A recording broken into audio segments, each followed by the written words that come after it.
Markus Anderson is very unique in the Meghan Markle Disposable Friends series. It's supposed to be just another peaceful week in Harry and Meghan's California paradise. Meghan likes to be number one. The kind of week where they're launching products nobody asked for.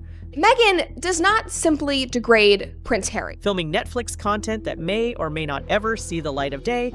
She degrades his entire family, his entire legacy. And playing the perfect family for the cameras.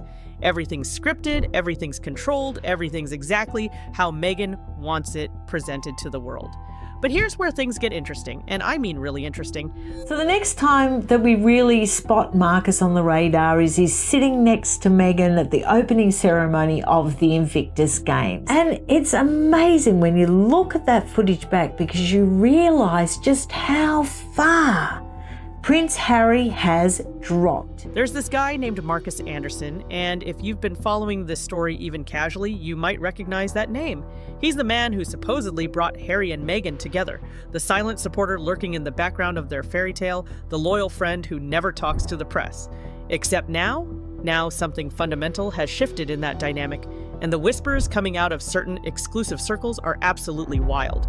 It all started back in 2015 on that fateful weekend when Harry and Prince Charles went to the grand opening of Soho House. I'm not sure exactly what the outcome will be. Reports are surfacing online from sources connected to Soho House, that ultra-exclusive members club where the rich and powerful go to network behind closed doors. And these sources are claiming something that could blow Meghan's carefully constructed narrative into a million pieces. They're saying Markus Anderson is finally ready to talk. Not vague hints dropped to tabloids, not carefully worded suggestions that protect everyone involved, but actual names, actual details, actual receipts about Meghan's years embedded in the Soho House scene before she ever met Harry. The years she desperately wants everyone to forget existed.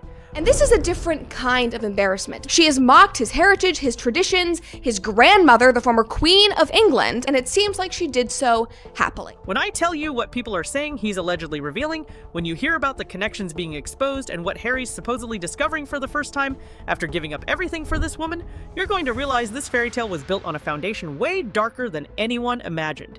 Because here's the thing that makes Markus Anderson absolutely crucial to understand in this whole mess.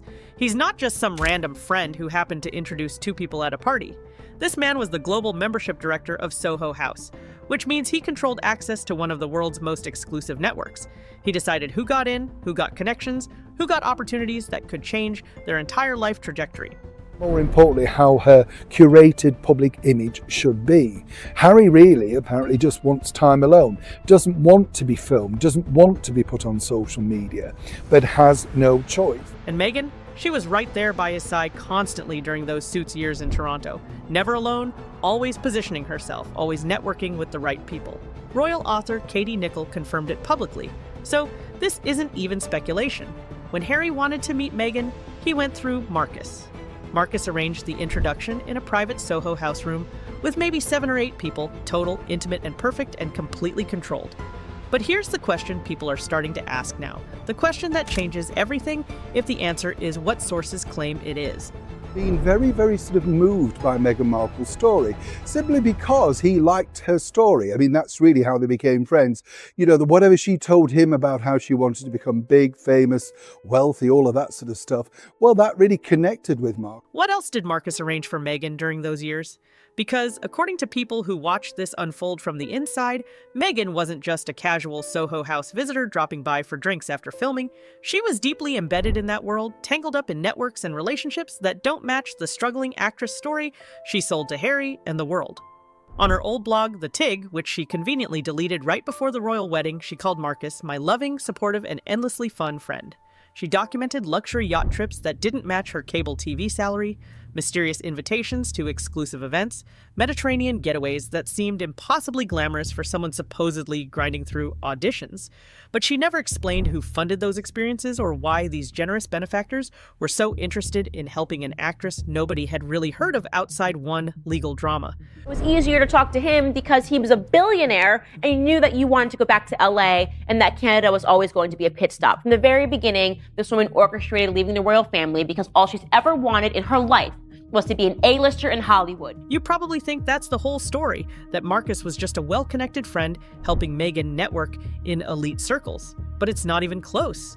Now, according to sources circulating through royal watching communities and gossip networks online, Markus is allegedly tired of keeping quiet, tired of being completely erased from the Netflix documentaries where Meghan rewrites her own history, tired of having his face hidden with heart emojis in family photos posted to social media like he's someone shameful they need to conceal, tired of protecting secrets that could destroy everything Meghan built while watching her make millions off a carefully crafted lie.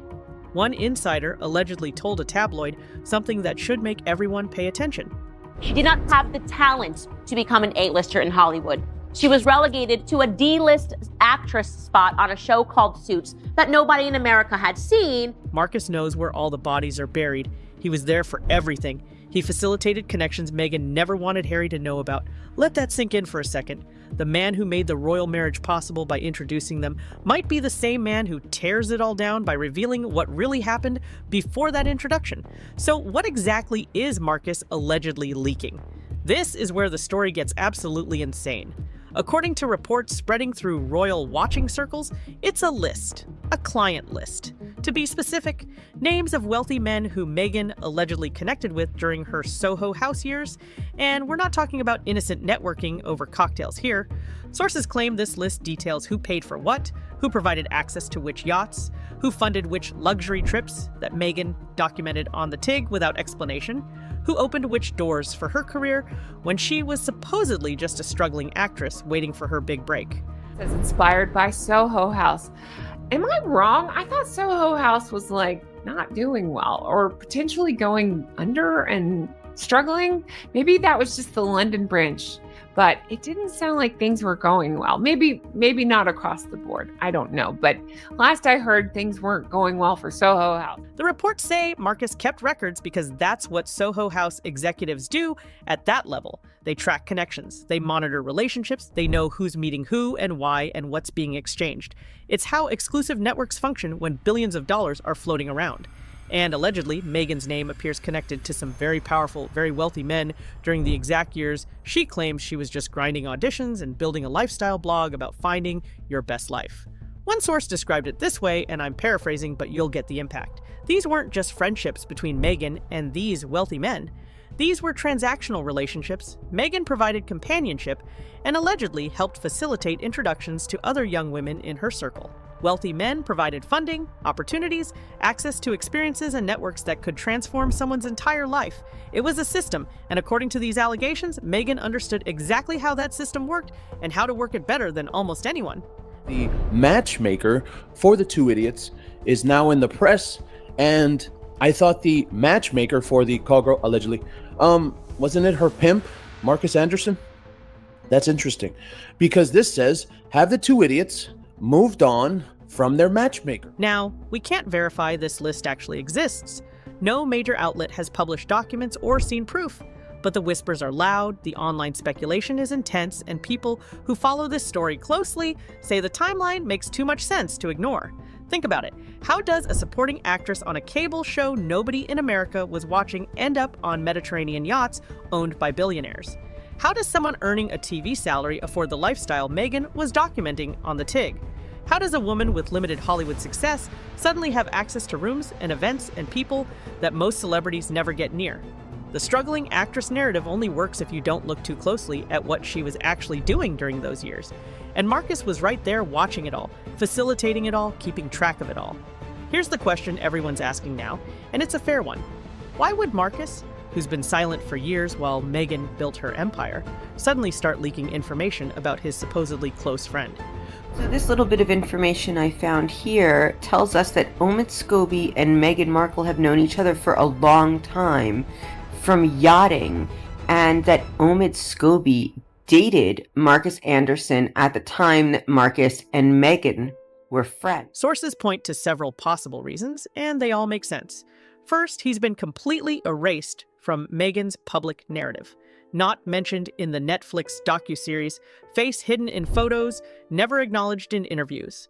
For the man who literally made her royal marriage possible, that's not just disrespectful. That's a slap in the face that says your loyalty meant nothing. Second, Soho House went public on the stock market in recent years, which means more scrutiny, more questions about past operations, more pressure to be transparent about how the network really functioned during the years Meghan was embedded there.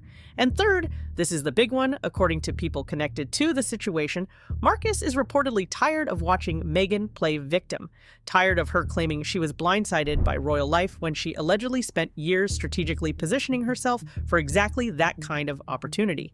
The favor. For many years, this almost A-list actress, and that's Meghan Markle, precariously balanced herself between dating and yachting. She thought of it as dating upward, and there are perks such as lifestyle and glamour and gifts of dating upward rather than yachting in the traditional sense. Tired of her acting like she stumbled into wealth and power by accident when every step was supposedly calculated. Tired of the lies, basically. One alleged insider said something that perfectly captures this. Markus is done protecting someone who's rewriting history. He was there. He knows exactly how calculated every step was. He's tired of being used and then discarded like trash. Another source claimed he's watching Meghan make millions off a narrative he knows is completely false. Meanwhile, he's expected to stay silent forever while she erases him from the story. That deal doesn't work anymore, apparently. And here's what makes this really explosive if it's true. Markus allegedly has proof, not just memories or stories, but actual documentation. Photos, records, communications, everything Meghan thought was buried safely in the past where nobody would ever find it. She thinks if we just know her, again, like we're going to like her. Okay, show me the friends who know you, who have stuck by you. Who's still in your life? There's not even a family member. They're all gone. Everyone who knew you either fled from you or they were dumped by you because they weren't famous. They weren't Tyler Perry. They weren't Oprah, Gayle, all these people who she didn't know at all who she had at her wedding. George Clooney, I'm sure they were really tight. So who exactly is on this alleged client list? Sources won't name names publicly yet, probably for legal reasons, but whispers suggest several categories of men. First, wealthy businessmen from Toronto's elite circles who frequented Soho House during Meghan's years there. Men who allegedly funded luxury experiences in exchange for companionship and introductions to other young women who might be interested in similar arrangements. Second, international billionaires who owned the yachts Meghan documented on the TIG without explaining how she got invited or who was hosting. The mysterious, generous friends who funded Mediterranean trips and Caribbean getaways that absolutely did not match her actress salary from a cable show. Third, and this is where it gets really dark if these allegations have any truth to them, men connected to wider elite networks. Networks that allegedly overlapped with circles that people like Jeffrey Epstein and Ghislaine Maxwell operated in during those exact years. Now, none of this is verified. It's all sources and whispers and online speculation connecting dots that might not actually connect. But the pattern people are seeing is clear enough to make you think. My 4-year-old, when we play imaginary play, she gets all the jams out the cupboard and lays them all on the table, and I get the fake money and pretend to buy them. Meghan is doing imaginary play, but she's doing it with Markus. Meghan had access to wealth and power long before she met Harry. She lived a lifestyle that didn't match her income.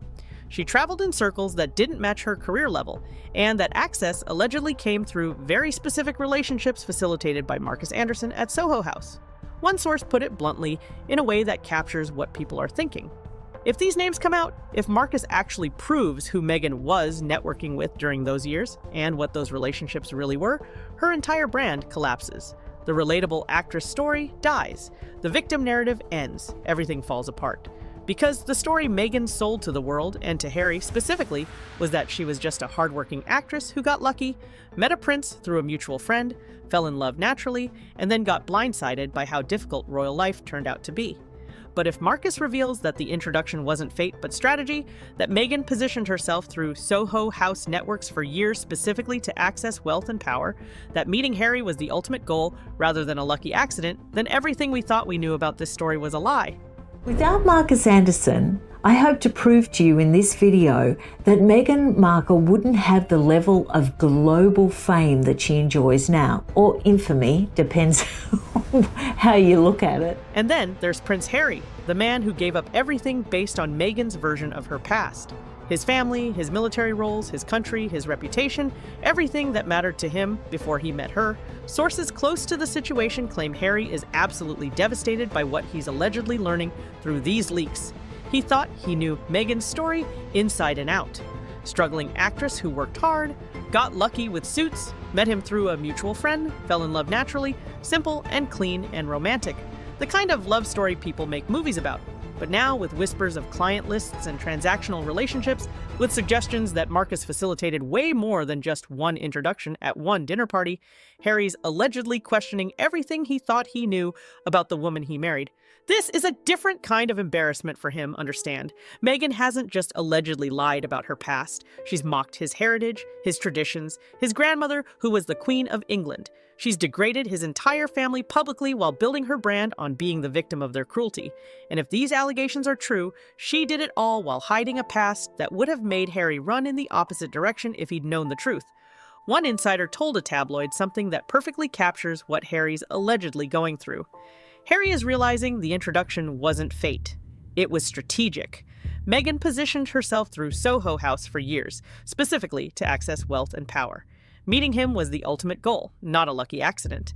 Another source claimed he's looking at their entire relationship differently now, wondering what was real and what was performance, wondering if he was just the biggest prize in her long game of social climbing. Reports say Harry's behavior has changed dramatically in recent months in ways people around him have noticed. He's quieter, more withdrawn, not defending Meghan like he used to when criticism comes their way. He reportedly spends hours alone, going through old photos, rereading old messages, trying to figure out what parts of their story were actually true. One source described it as watching a man realize he sacrificed everything for a woman who never really needed saving because she was always in control, always calculating, always 10 steps ahead of everyone, including him. But this isn't just about Meghan's alleged past with wealthy men and yacht trips. Sources say Markus's alleged leaks are exposing how Soho House really operated during those years, and it's not pretty. Not just a cool members club for creatives and celebrities, but allegedly a sophisticated networking operation connecting wealthy men with ambitious young women who understood what was being offered and accepted. Reports circulating online describe Soho House Toronto as an elite playground where transactions happened behind closed doors, where beautiful young actresses and models got access to billionaires, and billionaires got companionship and introductions to other beautiful young women. Everyone got something they wanted. Markus, as the global membership director, allegedly facilitated these connections. He knew who wanted what, who could provide what, how to make introductions that benefited everyone involved while maintaining the veneer of sophisticated networking. And Meghan, according to these reports, wasn't just a participant in this system. She was allegedly one of the star operators, someone who understood the game better than most and played it brilliantly. One source described it this way, and it's chilling if you think about the implications. Meghan was perfect for this world. She didn't look dangerous. She looked aspirational, like someone young women would want to be friends with. Young women trusted her. Wealthy men were attracted to her. She could operate in both directions, facilitating connections while building her own network. Now, Soho House has always maintained it's just an exclusive club for creatives and celebrities. Nothing more sinister than that. And maybe that's completely true. Maybe these reports are exaggerated or entirely false. But the whispers won't stop circulating. And if Markus actually has evidence of what really happened during those years, documentation of what was really being facilitated behind those closed doors, the entire Soho House brand could face serious questions about what they were actually selling to their wealthy members beyond access to nice lounges and good cocktails. Remember those yacht photos that keep resurfacing online? The ones that Meghan's defenders always explain away as just normal networking? The ones showing Meghan living like a billionaire during her cable TV actress years, relaxing on vessels that cost more to rent for a week than most people make in a decade? The ones she posted on the TIG but never explained in detail? Sources now claim Markus's alleged leaks connect those dots directly in ways that make perfect sense once you see the pattern. The yachts weren't random, according to these allegations. They belonged to specific Soho House members, wealthy men Markus allegedly introduced Meghan to through the club's networking system. The generous friends Meghan vaguely referenced in her blog posts were actually clients, men paying for companionship and access to other young women in exchange for funding Meghan's lifestyle and opening doors for her career. The unexpected invitations to exclusive events were actually arranged transactions facilitated by Markus, who knew exactly what everyone involved wanted and how to make it happen smoothly. And here's what makes people really suspicious when they look back at this timeline. Meghan deleted all that TIG content right before marrying Harry. Years and years of blog posts about luxury travel, mysterious benefactors, yacht adventures, exclusive events, all gone, scrubbed from the internet as much as possible. If it was innocent networking, why delete it? If it was just normal friendships with generous people, why erase the evidence? Sources claim she knew exactly what those posts revealed if anyone looked too closely at the timeline and the lifestyle and the connections that didn't match her public story. One insider allegedly said something that captures this perfectly. Meghan tried to erase her past, but Markus has the receipts. He has the real story behind every yacht trip, every luxury vacation, every mysterious invitation, and now he's apparently ready to share it with the world, or at least with people who are asking questions about how this all really worked. And now, with all this allegedly coming to light through Markus's leaks, sources say divorce whispers around Harry and Meghan are getting seriously loud. Not just tabloid speculation designed to sell papers, but actual reports from people who claim to be connected to the situation. Harry allegedly feels betrayed on a level he can barely process or put into words. He didn't just marry someone with a complicated past, which everyone has. He married someone who allegedly built her entire approach to him on strategic calculation, facilitated by a man he thought was simply a mutual friend doing them a favor. One source claimed something that really drives this home. Harry understands networking. He understands ambition. He grew up around it, but this feels different to him. This feels like he was a target from the beginning, like every step was planned years before they ever met. Another insider allegedly told a tabloid that Harry's talking to lawyers quietly, exploring his options, trying to figure out how to protect his children while extracting himself from a relationship that might have been built on lies from day one.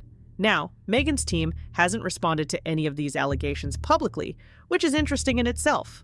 Complete radio silence as usual, letting speculation build while saying nothing official. But sources in Montecito claim that behind closed doors, it's absolute chaos. Emergency meetings about damage control, frantic discussions about legal options to stop Markus from talking further, strategies for how to handle this if it goes fully public. But here's the problem they're facing, and it's a massive one. If Markus actually decides to go public with everything he knows, if he has actual evidence from those Soho House years that proves the connections and the relationships and the transactions, there's no PR strategy sophisticated enough to save Meghan's brand. You can't spin your way out of documentation. And Meghan really can't seem to understand or accept that her empire is crumbling. With Spotify dropping her podcast, Netflix seemingly losing interest, Hollywood keeping its distance, where does she go from here? What do you become after this kind of exposure? The influencer brand doesn't work if people think you're manipulative. The victim narrative doesn't work if people think you were calculating from the beginning. The relatable actress story doesn't work if evidence emerges that you were operating in elite networks most people never get near. This is why many people who follow this closely understand the marriage has hit what they're politely calling a rocky patch, but what sources describe as something way more serious. Harry allegedly can't look at Meghan the same way anymore. Every conversation, every affectionate moment, every time she plays the victim, he's wondering what's real and what's performance. He's wondering if the woman he thought he married ever really existed at all, or if she was always just a carefully constructed character designed to get exactly what she wanted. Reports suggest Harry's looking at old photos differently now, seeing things he missed before, the way Meghan always positioned herself perfectly in every frame, the way she cultivated relationships with specific people who could advance her goals, the way she documented everything on the TIG like she was building a portfolio of the life she wanted rather than the life she had. If these allegations are true, Harry sacrificed everything for a strategy disguised as a love story, and that's a betrayal that cuts deeper than anything else could, because you can forgive someone for having a complicated past, you can forgive mistakes and bad decisions, but you can't forgive someone for pretending to be something they never were just to manipulate you into giving them everything they wanted. And if Markus has the evidence to prove that's exactly what happened, Harry's entire world collapses along with Meghan's carefully crafted image. One source close to the situation said something that really captures the magnitude of what's allegedly happening. This isn't just about Meghan's past anymore. This is about Harry realizing he was played from the very beginning, that the mutual friend introduction was staged, that the instant connection was manufactured, that every step of their relationship was guided by someone who knew exactly what Harry needed to hear and how to make him believe it. Sources claim Meghan's behavior behind closed doors has changed too, becoming more defensive, more controlling, more desperate to manage the narrative before it spirals completely out of her control. But you can't control a narrative when the person holding all the secrets decides they're done protecting you. You can't rewrite history when someone has documentation proving what really happened. And you definitely can't play victim when evidence emerges showing you were the one in control the entire time. So where does this go from here? What comes next in this absolutely insane story that keeps getting darker? Maybe Markus actually publishes this alleged client list, shows all the receipts, proves every connection Meghan wanted buried forever. Maybe he does interviews, writes a tell-all book, goes fully public with everything he facilitated during those Soho House years. Maybe Meghan's legal team manages to stop him somehow, threatens him into silence, makes staying quiet financially worth his while. Maybe Harry actually files for divorce, takes the kids, exposes everything Meghan tried to hide in the process of fighting for custody, or maybe this all stays in the rumor zone where it lives now, whispered about online but never fully proven, just existing in that gray area where truth and speculation mix forever because nobody can definitively prove anything. But here's what we know for sure, what nobody can really dispute. The man who made Meghan's fairy tale possible by facilitating that introduction is allegedly ready to expose how fake that fairy tale really was from the beginning. The keeper of her biggest secrets is apparently tired of keeping them while watching her profit from lies. The facilitator of her calculated rise to royal status is supposedly done protecting the narrative. And Harry, the man who sacrificed absolutely everything for love, is allegedly realizing he sacrificed everything for a strategy that was years in the making before he ever entered the picture. Because sometimes in life, the person who helps you reach your dream becomes the same person who can expose how dark that dream really was and what you did to achieve it. The friend who knows everything eventually gets tired of protecting lies while watching someone build a multi-million-dollar empire on fiction. And when that friend finally talks, when the secrets finally start coming out, when the real story begins to replace the carefully crafted fairy tale, the damage isn't just about reputation or brand or public image anymore. It's about realizing the person you thought you knew, the person you gave up everything for, never really existed at all. They were always just a carefully constructed performance designed to get exactly what they wanted, and you were simply the biggest prize in a game you didn't even know you were playing. And what Meghan wanted, according to these allegations swirling around Markus's supposed leaks, wasn't love or happiness or escape from Hollywood's rejection. What she allegedly wanted was power, wealth, royal status, global fame, and she supposedly used every connection, every relationship, every strategic move Markus facilitated through Soho House to get it. The only question now is whether Markus actually proves it with hard evidence, or whether this story just fades into speculation while Meghan continues controlling the narrative from her Montecito mansion, hoping everyone forgets to ask the questions that matter most. But either way, the fairy tale is cracked beyond repair. The image is broken in ways no PR team can fix, and everyone's watching to see what truth, or at least something resembling it, finally emerges from the wreckage of a story we all thought we understood, but maybe never really did.